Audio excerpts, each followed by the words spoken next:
Did you know that Kingler is actually a viable Pokemon competitively?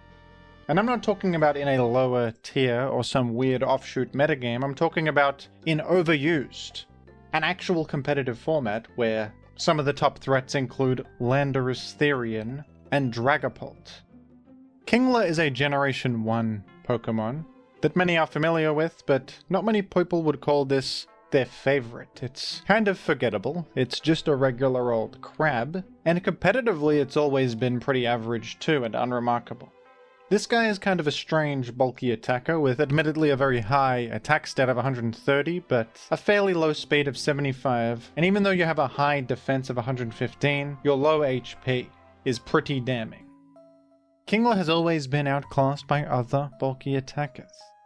And even in the department of physical wall breakers, it's had competition from fellas like Crawdaunt, who is a very similar Pokemon, but at least Crawdaunt has access to the priority move Aqua Jet. Why don't we take a look at Kingler's often forgotten competitive history, and how it rose to actual OU viability in Generation 8, one of the more recent releases in the series, with some actual tournament victories under its belt and a respectable place in the metagame. Kingler debuted in the very first generation of Pokemon. And while it's not talked about that often, Kingler is actually a decent Pokemon in Gen 1 OU. It's not commonly seen or anything, but it's better than you might expect. Kingler actually has a pretty significant and unique reason to be used, and that is because Kingler is a rare Pokemon with access to the move Swords Dance, and it happens to be the Swords Dance Pokemon with the highest base attack. 130 base attack is quite high by Gen 1 standards, and on top of that, Kingler also has a decent attacking move pool with the ever-valuable Hyper Beam and Body Slam. What's unfortunate about Kingler in Generation 1 is that Water-type attacks cannot be physical yet, so Crab Hammer is a special attack in Gen 1. But actually, Crab Hammer is kind of useful as a way to hit Rhydon, who is a normal resist that might otherwise give you some problems. So even though Kingler does not have same type attack bonus on any of these moves it's using, it still hits hard enough and it can be a bit of a wall breaker. 75 base speed is faster than some noteworthy things if you've paralyzed a few fellas. Enabling the Kingler sweep, this guy can get some stuff done. It's a reasonably good Gen 1 Pokemon. In Gen 2, Kingler would unfortunately not feel so special. It became outclassed by some other Swords Dance users like Marowak, who are superior as breakers with actual stab, better physical move pools, etc. Higher damage output. There were also belly drum sweepers now, and Pokemon that do what Kingler does but fit better in the metagame. Kingler's physical move pool felt more limited here as well, with mostly normal type attacks to take advantage of and hidden power, which is pretty weak. No stab, no great breaking potential, and just a poor Pokemon in Gen 2, ranked in the NU tier. In Gen 3, Kingler came back to the forefront a little bit because it gained a significant new option, that being Knockoff. Now, even though Knockoff is not a powerful attack yet, this is old Knockoff that just removes items and deals very little damage. It's still a very coveted utility move that not a lot of Pokemon get. The most noteworthy Knockoff user in Gen 3 is Hariyama, there's also Armaldo, but Kingler sets itself apart by being a pretty okay bulky water type with access to Knockoff. Has a high defense stat, high attack too. With hidden power fighting, you can offensively threaten enemies like Tyranitar, Blissey, and Snorlax. So Kingler has a little bit going on here, some kind of weird utility attacker with item removal. Some noteworthy players that have experimented with Kingler are UD and Jonald. I believe Jonald hit rank 1 with Kingler, unless he was lying to me. I think that's the truth. In many scenarios, Jonald is not to be trusted, but I don't think he would lie about that. So I think Kingler has a bit of merit in Gen 3 OU. In fact, you could say it's a bit unexplored. These are some unique traits. Shell Armor is also not nothing. Crit immunity. I think that's more relevant than Hypercutter, which grants an immunity to having your attack lowered. Either way, Kingler has some value here, actually. So I've just gotten in touch with Jonald, and it turns out it's all true. Jonald hit number 1 with this Kingler team, and he graciously sent me the team. And this is very interesting. This Kingler is full HP, full defense, with rest for some healing, and harden. You might be wondering what harden is for, but I know exactly what this is for. This is for the Snorlax matchup. Because since you have shell armor, you can't be hit by a crit.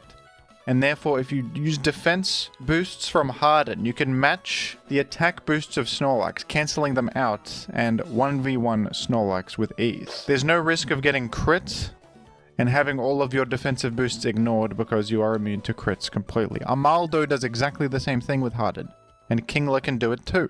This is nice on this team because Kingler is really helping out the Swampert. Kingler is taking the heat off of Swampert as a Tyranitar check with very high defense and hidden power fighting to hit Tyranitar. This means Swampert can instead be used more for Metagross and Salamence and Aerodactyl, while Kingler can focus on Tyranitar. Plus, Kingler is very valuably knocking off leftovers from key targets and defeating Snorlax in 1v1. It's absolutely genius work. In Gen 4, Kingler, of course, was very happy that the new physical special split system was put into place. With the physical special split, Kingler could now finally use water-type physical attacks, and Crabhammer became a physical attack. This incredible new stab option made Kingler much better, and it is a viable choice in Gen 4 UU now. Not only is an actual stab move usable, Kingler's move pool feels more expansive with Superpower as an option, X-Scissor, Rock Slide, and other such physical coverage. And the ability Hyper Cutter is also feeling quite a bit more useful, as this blocks Intimidate, which is more relevant since you have more physical attacks to abuse, and are less prone to having that attack lowered. Generation 5 is where the seeds for Kingler's future success were initially planted. Because Gen 5 is of course a generation where hidden abilities were a thing. Many old Pokemon gained new abilities that gave them a chance to be buffed. In some cases, like in the case of Dragonite, the buff was enormous as it received multi-scale. In other cases, like Meganium, it received Leaf Guard, which is about as good as nothing. Kingler was on the more positive end of this, receiving the excellent offensive ability Sheer Force. This is a fantastic offensive ability, because Sheer Force grants 1.3 times power to moves with secondary effects. The downside is that it nullifies the effect of the move. For example, Rock Slide has a 30% flinch chance. It gets rid of the flinch chance, but increases the damage by 1.3x. A very worthwhile trade-off. That's a significant amount of damage. A hidden benefit of Sheer Force is also that when this damage increase is being applied, Life Orb recoil does not take place. This is also what makes Sheer Force so excellent, as if it wasn't excellent enough already, because you can get all the upside of Life Orb and the extra damage without the downside of taking recoil, at least in most instances. Because if you ever click something with a secondary effect that's getting buffed by Sheer Force, no recoil will happen at all to you, which is very powerful. Now, Kingler was not quite there yet in Gen 5. I mean, it's ranked PU. It's not really used in Gen 5 OU. I suppose you could try it as a wallbreaker on rain teams, but the issue with Kingler compared to other similar water-type physical attackers is its low speed and its lack of priority moves, as well as poor defenses. Something like Azumarill has Aqua Jet, which is significant. Gyarados, of course, has Moxie, which allows it to ramp. It's a better offensive ability. Even Feraligatr also has Sheer Force, but has Aqua Jet, making it superior. In the next few generations, Kingler would suffer from similar issues, especially with the rise of Crawdaunt as a breaker, who, with its new ability, Adaptability, plus buffed Knockoff, and the great combination of Water Dark Stab and Priority Aqua Jet, Crawdaunt was much better as a water-type breaker than Kingler in many scenarios. Kingler was almost there, the pieces were coming together. But it wasn't until Generation 8 that people started to consider Kingler as a genuine competitive option, and Kingler started to rise to the forefront a bit. Now, in Gen 8, Kingler is mostly the same, but it received one small buff that is much more significant than it looks. Kingler received access to the move High Horsepower. Now, this of course raises some existential questions. Does this mean Kingler is a horse? Why does it get this? These are questions for another time, too deep for the current moment. But competitively, this is a fantastic get, One of the most important things you can get as a physical attacking Pokemon in competitive is ground coverage. You'll notice that a lot of the top physical threats of all time have Earthquake, and having Earthquake is a huge deal, especially on a Swords Dance or Dragon Dance sweeping Pokemon. Ground coverage is massive because it hits Steel types that tend to be popular physical walls and resist common attacking types. Ground complements other types very well generally, and it's just important coverage to have on a physical threat. Some Pokemon that seem like they're going to be great suffer from their lack of ground coverage. This is a common problem. So Kingler receiving high horsepower, even though it's a little bit worse than Earthquake, it's only 5 power weaker. It's basically Earthquake, and that's massive. Kingler can hit Steel types and Poison types and various more types now. This is significant coverage. Unfortunately not boosted by Sheer Force, but still, very much worth using. Another thing that makes Kingler worthwhile in Gen 8 OU is that there are more teammates that can support Kingler's strengths. Kingler has always suffered compared to its competition because it lacks the priority options to make up for its below average speed, and it struggles to hit the field safely and actually pose a threat as a wall breaker. But Gen 8 OU is a metagame where Teleport was reworked, the move Teleport, to now be a pivoting effect. Teleport used to have no competitive effect, but now it will actually switch you out of the field with negative priority, always moving last in a turn. And Teleport happens to be distributed to a lot of great defensive Pokemon like Blissey and Slowbro. So with this new option of Teleport, slow pivoting into frail offensive threats became much more powerful in Gen 8. It's one of the unique traits of this metagame, is this distribution of Teleport. In Gen 9, they cut Teleport from a bunch of movesets, but in Gen 8, a lot of stuff gets Teleport. And Teleport is kind of a indirect buff to Pokemon exactly like Kingler. These wall breakers that are pretty fast for a wall breaker, 75 speed, but still slower than most Pokemon, that also struggle to hit the field because of their general frailty. Thanks to teammates like Slowbro and Blissey, Kingler has more opportunities to hit the field against things slower than it that it threatens. And compared to Kingler's greatest adversary, Crawdaunt, this guy has superior coverage. Crawdaunt is relying solely on stab options, which makes it a little bit more predictable. Kingler having that high horsepower, and options like X-Scissor and Superpower and Rock Slide, as well as a higher attack stat than Crawdaunt and a higher speed stat than Crawdaunt, is actually quite a bit to set it apart. And it also has the Sheer Force buff and the freedom to use Life Orb more often, making it more threatening than Crawdaunt in more scenarios.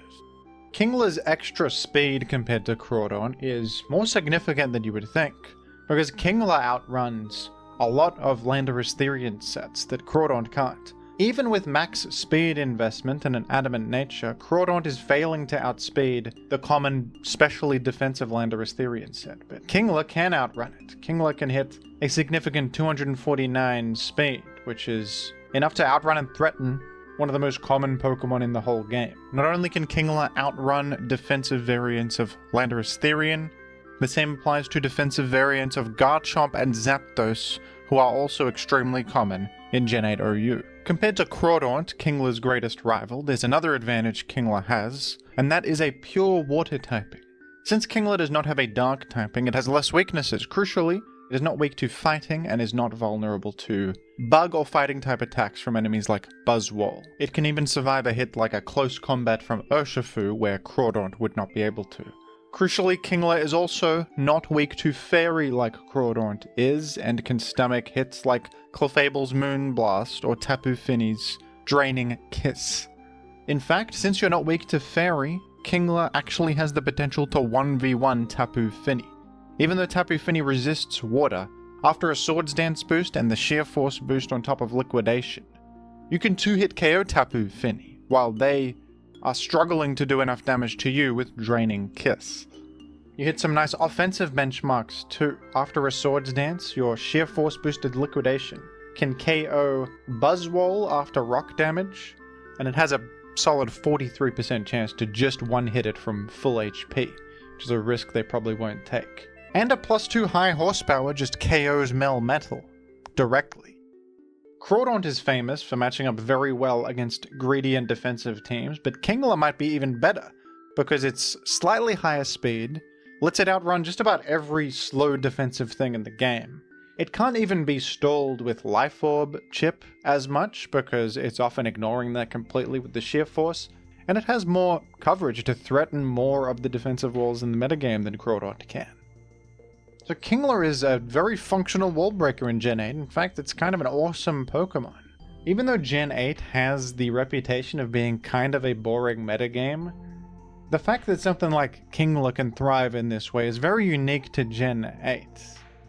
The way Kingler is being used here feels exactly as intended by the developers, to be honest, as this unique wall breaker, and I love that Kingler's unique strengths are shining as much as they can here. I think this is the best Kingler has ever been or ever will be in the Gen 8 OU metagame. Shout out, by the way, to the Gen 8 player Slowpoke Fan, who brought a lot of this information to my attention in the first place. Why don't we take a look at Kingler in action? Here's a replay from the Gen 8 OU Winter Seasonal. And isn't it just fantastic seeing Kingler alongside, Ferrothorn, Tornadus Theory, Atlantis Theory, Dragapult. Kingler is part of the team. This is not a mistake. Kingler is here for genuine reasons. Kingler is not here as a joke. He is not here as a joke. He is really here. But you cannot go to Kingler early game. Kingler is a late game cleanup Pokemon or a mid-game breaker of some sort. The early game is going to consist of getting little bits of progress, getting the Ferrothorn in, and stomaching knockoff, getting hazards, protecting the team from Toxapex and its reign of terror.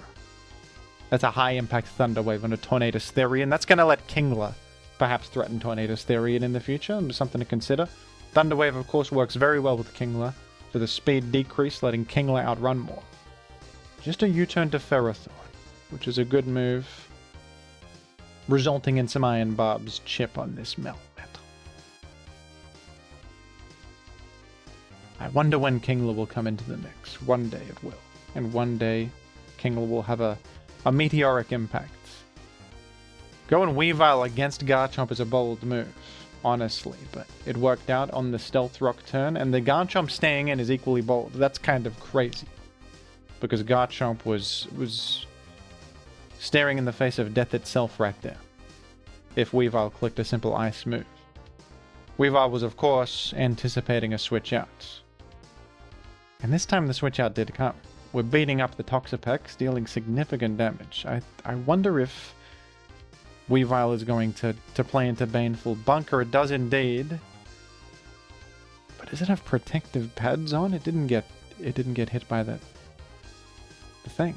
And it's not getting hit by Rough Skin. I think this Weavile's got protective pads on. This Weavile came prepared for combat, with the protective pads to block Baneful Bunker Poison and to block Rough Skin. This Weavile is getting more value than I might have ever seen. This is incredible work. Click and Beat Up was astute, actually. It was astute. Is it the moment for Kingler? Not quite yet, no. Be patient, everybody. Kingler will come onto the field when it's Kingler's time. You cannot force a Kingler entry. Kingler comes in when he's ready. And when he's ready, the world will know. Gotta say that the pressure is really on here with this Specs Dragapult. Very, very difficult to switch in on. The Grassy Terrain Chip Heal actually saving the enemy's life a little bit. This is the Kingler moment. On the recover turn, the Kingler is in. It's even benefiting from that Grassy Terrain Chip Heal, Baneful Bunker, and a Swords Dance on the Baneful Bunker. I think a high horsepower one-hit KOs, and goodness gracious, Kingler has just eaten Toxapex alive. It's one of the most beautiful things I've ever seen. A Toxapex clean one-hit KO from a Kingler. That's absolutely delightful. It's delightful. And I'm sure there's more where that came from. But even if there's not, Kingler has done enough, getting rid of one of the most frustrating defensive Pokemon in history, with a quick, swift, high horsepower. There's no horsing around here. That paralysis on Tornadus Theory might start paying dividends as Kingler threatens to outrun the guy and KO it with a sheer force boosted liquidation. Will this come into play? Well, only time will tell. We're back Kingler. We're back in on Kingler. The enemy is U-turned out to Rillaboom and threatening a Grassy Glide now, so that's a little tough for our hero. Kingler's going to have to come back again later. But imagine if a different thing happened. Imagine if an alternative happened.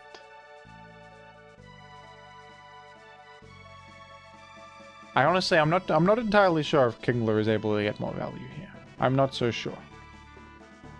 But this is such a fun team where the Kingler is really providing serious value as a breaker. The team needs that kind of offensive firepower. We're bringing Kingler back in on the Heat Wave. It's outrunning this Tornadus Therian, hitting him with a liquidation. And that Tornadus Therian got its boots knocked off. Next time it hits the field, it is dead. It is dead. Kingler can die happy now that it's gotten double Kingler value. It's gotten double Kingler value. And it's an easy cleanup job for the rest of the team. Kingler has created a slam dunk opportunity. A slam dunk. I think we can skip ahead at this point, and wouldn't you know it, it's an insanely easy Landorus Therian cleanup job. That is absolutely wonderful, and I'm sold on Kingler from such a display, because it feels like a genuine, unique wallbreaker that nothing else can quite do exactly what Kingler does here. Not even Crawdor, not even Barraskewda. Gyarados is miles away from OU viability compared to Kingler. I think Kingler has proven its worth, and then some. In Gen 9, Kingler is regrettably not in the game. They didn't put Kingler in the game. Maybe because it's just a crab Pokemon, it's kind of forgettable. It's not a fan favorite, but if they did, I think it would also be OU viable, at least in some cases. This is a solid foundation for a good wallbreaker. It's got quite a bit going for it. In fact, the access to X-Scissor might be nice in the Ogerpon Wellspring metagame. Not any other water-type wallbreaker has such a super effective option for that. So that could be cool. I hope that when Kingler does return, that we see it succeed again, as it's proven that it can. What do you think though, folks? Do you think Kingler peaked in Gen 8, or that it will come back again to show us that he's still got it? And isn't it amazing how significant of a difference high horsepower made? That goes to show how important ground coverage is on a physical Pokemon. Thanks for watching, folks, and I'll catch you later.